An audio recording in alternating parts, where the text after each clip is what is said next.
There are a lot of new additions to gameplay in NCAA 08 football. This tutorial will be a brief overview of some of those new features.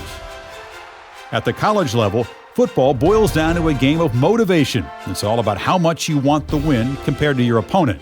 In NCAA 08, you'll now be able to see your players' motivation level as well as affect their motivation level through your actions on the field.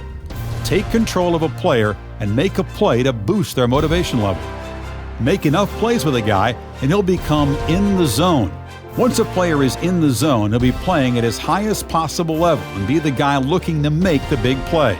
Impact players, as well as any player that is in the zone, will be able to make the players around them better through their sphere of influence. Anytime one of these players makes a play, their sphere of influence will give a boost to the motivation levels of the players that were on the field for that play.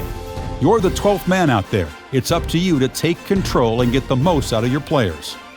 One of the biggest differences between the college and pro games is the creativity of the plays on the college level.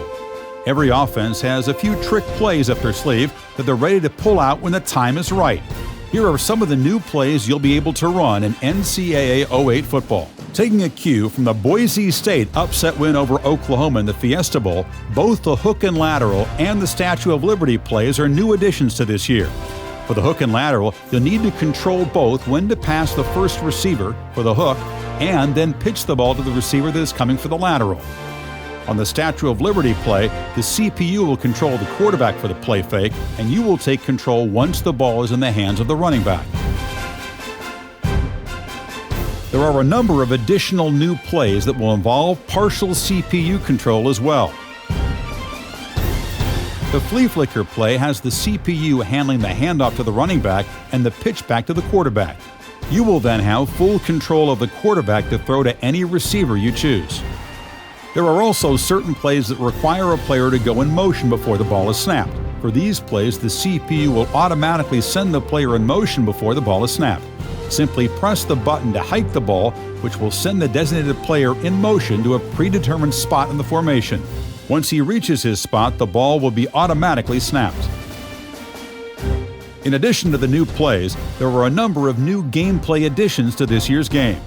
With the addition of the new dynamic gang tackling, defenders will never give up on a play, as additional defenders can add on to a tackle to help drive the ball carrier to the ground. With the inclusion of mid-air collisions, defenders can look to lay a big hit on a receiver and jar the ball loose while the receiver is still in the air. This is something to remember when you're on offense, as your receiver will pay if you leave him hung out to dry. Speaking of big hits, there's a new addition to the hit stick this year. Instead of always trying to level your opponent, you can now attempt to take his legs out from under him. This is a great strategy when you have a smaller defensive back going up against a big bruising running back. If you're on offense and the defender attempts to take your legs out, you can attempt to hurdle over him. The big hits are not reserved just for offense anymore.